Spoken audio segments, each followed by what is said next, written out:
Assalamualaikum warahmatullahi wabarakatuh. Perkenalkan, nama saya Ahmad Fuad Ajis dari kelompok 2 mata kuliah Ilmu Pengantar Ilmu Filsafat, dan anggota kelompok saya yaitu ada Hatimah dan Sepia Nisaul Hikmah.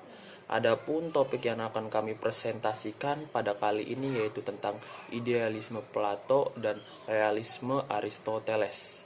Kita langsung mulai saja ke materinya. Sebelum memasuki materi idealisme Plato, seharusnya kita mengetahui apa sih idealisme itu. Idealisme adalah suatu bentuk keyakinan akan suatu hal yang dianggap benar, bersumber dan terakumulasi dari pengalaman, pendidikan, serta kebiasaan tiap individu. Nah, idealisme ini sendiri tumbuh dan berkembang dalam diri seseorang secara bertahap, akan termanifestasikan dalam ide, cara berpikirnya, sikap, atau perilaku dalam menjalani kehidupannya. Assalamualaikum warahmatullahi wabarakatuh. Sebelumnya, perkenalkan, nama saya Sepia Nisaul Hikmah. Di sini saya akan menjelaskan mengenai pemikiran idealisme Plato. Filsafat Plato bertumpu pada ajarannya mengenai ide. Plato percaya bahwa ide adalah sebuah realitas yang sebenarnya yang dapat kita kenal melalui panca indera. Manusia, pohon, hewan, bunga, dan lain-lain, mereka semua akan berubah dan akan musnah. Tetapi ide dari sebuah pohon, manusia, dan lain-lain, mereka akan abadi dan tidak akan pernah berubah. Karena ide merupakan realitas yang sebenarnya dan keberadaannya ada. Ide bukanlah sekedar sebuah gagasan atau gambaran yang ada di dalam pikiran manusia. Selain itu, ide bukanlah sesuatu yang bersifat subjektif yang tercipta oleh daya pikir manusia, dan oleh sebab itu keberadaan ide itu selalu bergantung kepada daya pikir manusia. Sebagai realitas yang sebenarnya, bagi Plato ide itu bersifat objektif karena ide itu tidak bergantung pada daya pikir manusia. Ide itu mandiri, sempurna, abadi, dan tidak berubah-ubah. Mungkin itulah sedikit penjelasan mengenai idealisme Plato. Terima kasih.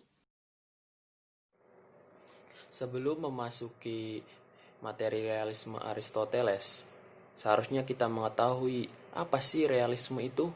Realisme berasal dari bahasa Yunani yang artinya ada, nyata, dan benar.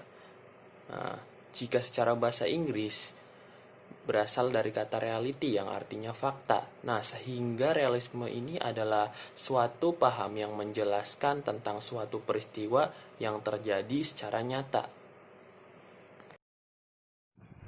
Saya Hatimah dari kelompok 3 akan menjelaskan tentang pemikiran realisme Aristoteles.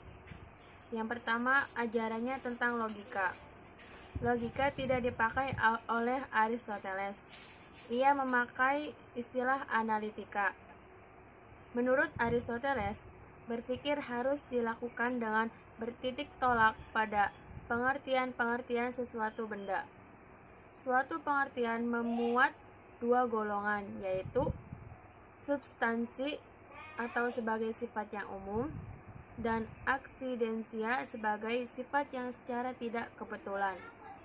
Yang kedua, ajarannya tentang etika. Aristoteles mempunyai perhatian yang khusus terhadap masalah etika, karena etika bukan diperuntukkan sebagai cita-cita, akan tetapi dipakai sebagai hukum kesusilaan. Menurut pendapatnya, tujuan tertinggi hidup manusia adalah kebahagiaan atau eudaimonia.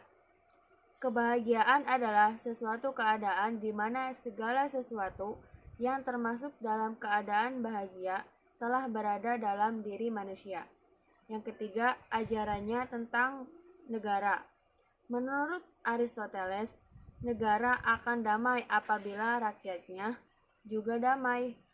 Negara yang paling baik adalah negara dengan sistem demokrasi moderat. Artinya sistem demokrasi yang berdasarkan undang-undang dasar. Terima kasih. Jadi kesimpulannya, Idealisme Plato bertumbuh pada ajarannya tentang ide. Nah, Plato percaya bahwa ide adalah realistis yang sebenarnya dari segala sesuatu yang ada dapat dikenal lewat panca indera. Sedangkan realisme Aristoteles menyatakan bahwa setiap bagian materi memiliki sifat universal dan khusus. Sebagai contohnya, semua orang berbeda dalam sifat-sifat mereka. Mungkin itu saja pemaparan dari kelompok kami. Kurang dan kurangnya terima kasih. Semoga bermanfaat. Wabillahi taufik wal hidayah. Wassalamualaikum warahmatullahi wabarakatuh.